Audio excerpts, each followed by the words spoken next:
Well, if you haven't noticed or haven't stepped outside yet, we have a breezy day today, very similar to what we saw yesterday as far as the wind speeds go. But the good news today is we're going to see them dip down a little bit sooner on. Still seeing quite breezy, almost windy conditions lasting for the next few hours, but expect those winds to start to dip down, especially as we get into the evening hours. So we have a cold front passing through. It's going to give us a short reprieve. Still likely going to be a tad bit breezy out there in the evening hours, but then we have even windier conditions coming in as we go into tomorrow. So this afternoon, the next few hours, still want to hold on to your hats because we're still expecting wind gusts to be close to 30 miles per hour across much of the area this afternoon. But again, they dip down once we get into the evening hours. The cold front settles the atmosphere just a little bit, just enough, and will likely stay on the lighter side as far as winds go for tonight. But they will be coming back very strong as we go into Tuesday, especially for folks south of I-94 and even further into southeastern Minnesota and northeastern Iowa. That's where we could see wind gusts getting close to 40 miles per hour. That's definitely stepping into the windy territory. Everyone else expect wind gusts just a tad bit stronger than today, maybe close to about 35. So you'll definitely notice the winds out there.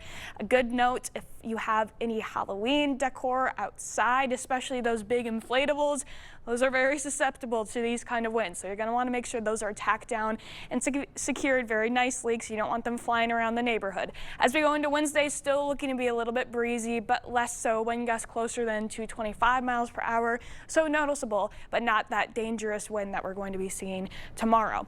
Mentioned that cold front that we have. It's going to give us a brief break from the wind as we go into the evening, but also bringing some light amount of rain with it, likely passing into the area sometime closer to around 5 p.m. So the commute heading back home, or if you have any plans going on later tonight, it's going to be very light rain, so definitely not disruptive by any means, but we'll likely still continue to see some more rain following behind it throughout the rest of the evening. Getting clear then as we go later on, but then going into Tuesday, the low pressure system associated with that cold front will start to circulate some more scattered showers into the area all through the morning and into the evening, more likely than not north of I-90.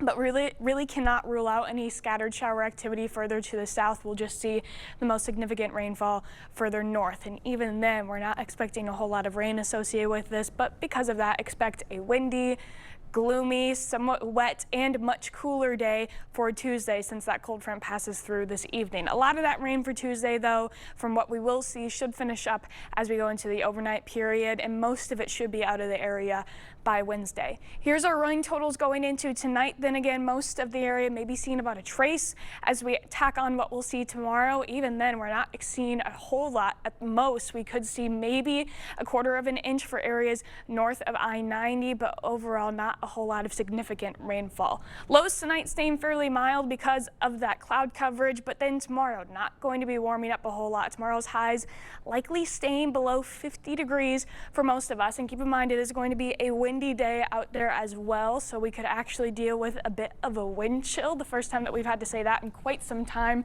Expect that to feel closer more so to about the 30s on your skin in the afternoon. Definitely going to be a chilly start to the day. So take advantage of today while we still have the 60s because yeah. we're gone soon. All right, thank you, Nicole.